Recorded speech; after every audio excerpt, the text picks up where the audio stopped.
প্রিয় শিক্ষার্থীরা, আসসালামু আলাইকুম। আশা করি তোমরা সবাই ভালো আছো।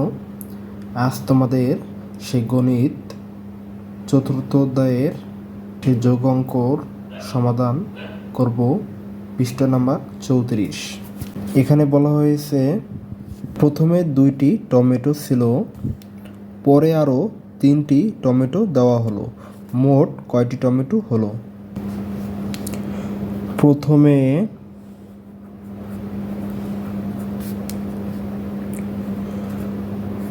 টমেটো ছিল 2টি,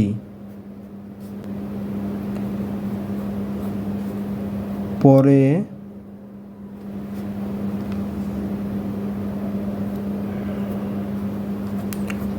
টমেটো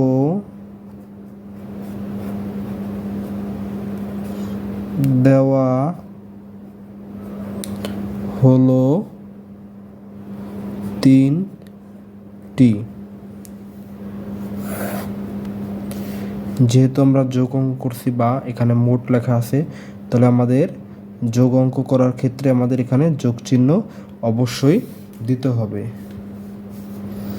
আর এখানে অতএব চিহ্ন দিতে হবে।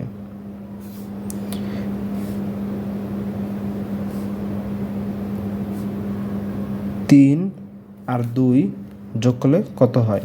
তাহলে 3-এর পরে আমরা 2 গুণে দেবো, 3 4 5। তাহলে 3 আর 2 যোগ করলে কত হয়?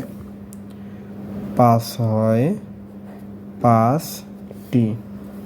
তাহলে এখানে আমরা লিখব মোট টমেটো হলো, অতএব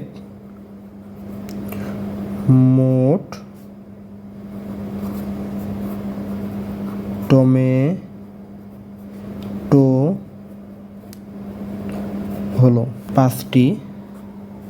উত্তর 5টি। এখন আমরা পরেরটিতে দেখি, একটি পার্কিংয়ে প্রথমে 2টি গাড়ি ছিল। বলছে প্রথমে ছিল কয়টি গাড়ি? 2টি গাড়ি, পরে আরও 2টি গাড়ি এলো। পার্কিংয়ে এখন কয়টি গাড়ি আছে? প্রথমে গাড়ি ছিল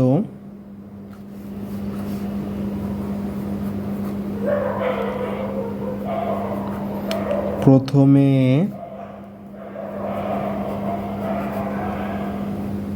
গাড়ি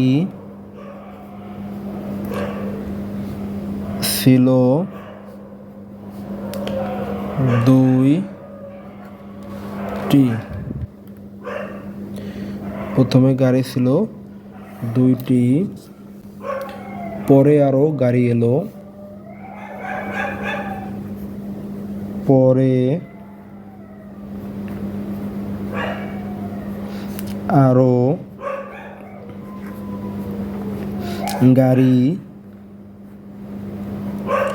এলো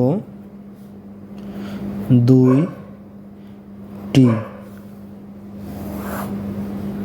এখানে অবশ্যই যোগ চিহ্ন দিতে হবে, যেহেতু আমরা যোগ করছি। তাহলে 2 আর 2 যোগ করলে কত হয়? 4টি। তাহলে এখানে আমরা লিখব অতএব, এখন আমরা লিখব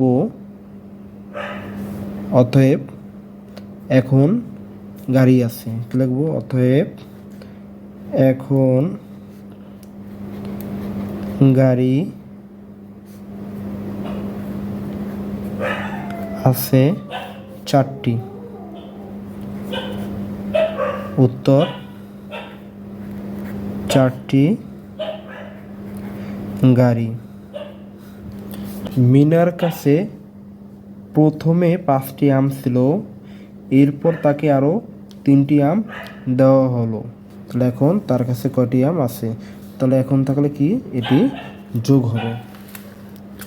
তাহলে আমরা লিখতে পারি মিনার কাছে প্রথমে আম ছিল, মিনার কাছে প্রথমে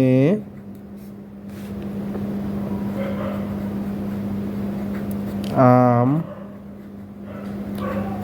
ছিল 5টি। পরে তাকে আরো আম দেওয়া হলো 3টি। এখানে যোগ চিহ্ন দিতে হবে। তো 5 আর 3 যোগ করলে কত হয়? 5, 6, 7, 8। তাহলে 5 আর 3 যোগ করলে 8 হয়, 8টি। এখন বলছে এখন তার কাছে কয়টি আম হলো, তো লিখব এখন তার কাছে আম হলো। অতএব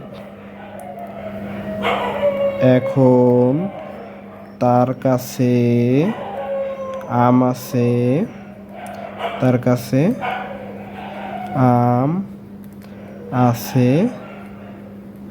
8টি। উত্তর 8টি আম। ধন্যবাদ মনোযোগ সহকারে ভিডিওটি দেখার জন্য। আশা করি তোমরা প্রত্যেকে বুঝতে পেরেছো অঙ্কগুলো।